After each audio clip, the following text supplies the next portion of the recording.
Hello students, sequence and series में आज दो क्वेश्चन करेंगे।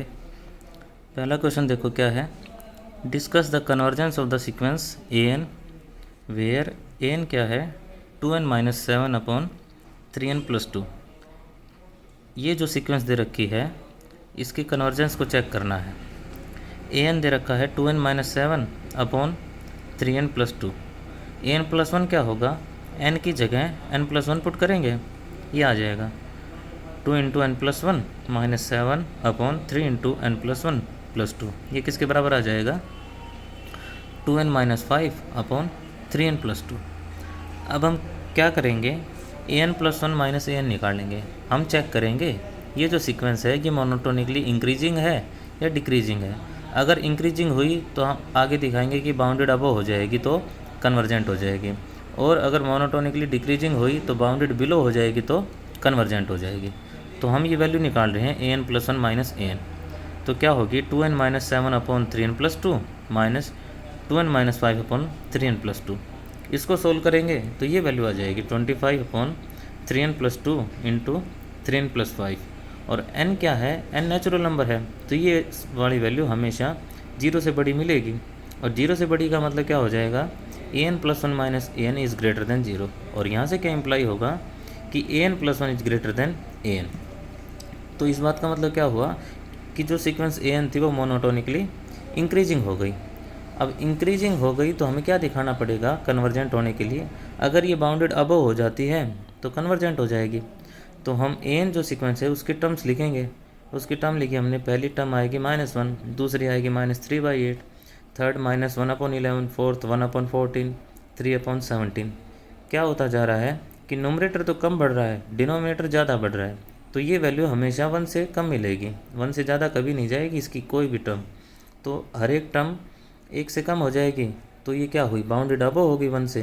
तो यहाँ से हम क्या लिखेंगे कि an सीक्वेंस मोनोटोनिकली इंक्रीजिंग है, साथ क्या है बाउंडेड अबव है। तो वो मोनोटोन कन्वर्जेंस थ्योरम क्या कहती थी कि ऐसी सीक्वेंस जो मोनोटोनिकली इंक्रीजिंग हो साथ बाउंडेड अबव हो तो क्या हो जाएगी, वो कन्वर्जेंट हो जाएगी। तो an सीक्वेंस भी हमारी क्या हो जाएगी, कन्वर्जेंट हो जाएगी। तो कन्वर्जेंट है तो हम उस जिसको कन्वर्ज करेगी वो नंबर निकालने के लिए क्या करेंगे, इसकी लिमिट निकालेंगे। तो इसकी लिमिट निकालेंगे, limit n tends to infinity an क्या आएगी, limit n tends to infinity 2n-7 upon 3n+2। और इसकी लिमिट कितनी आ जाएगी 2/3। तो जो हमारी सीक्वेंस है an वो किसको कन्वर्ज कर जाएगी, 2/3 को कन्वर्ज कर जाएगी। दूसरा क्वेश्चन क्या है कि prove that the sequence an defined by a1 is equal to 1 and an is equal to under root of 2 plus an-1 converges to positive root of the equation x² minus x minus 2 is equal to 0। क्या कहता है कि एक sequence define कर रहा है जिसकी पहली टर्म तो 1 है और बाकी टर्म इससे आएंगी under root of 2 plus an-1 से।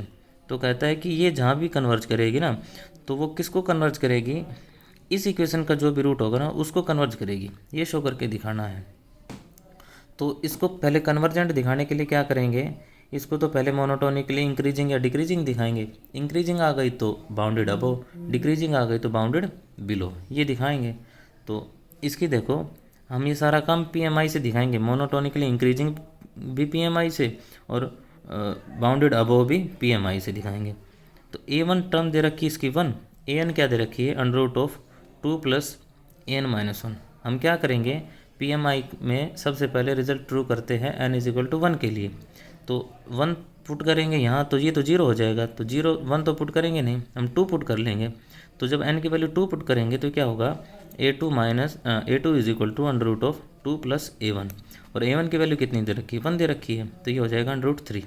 और अंडर रूट 3 क्या है, 1 से ज़्यादा है, 1 क्या था फर्स्ट टर्म a1।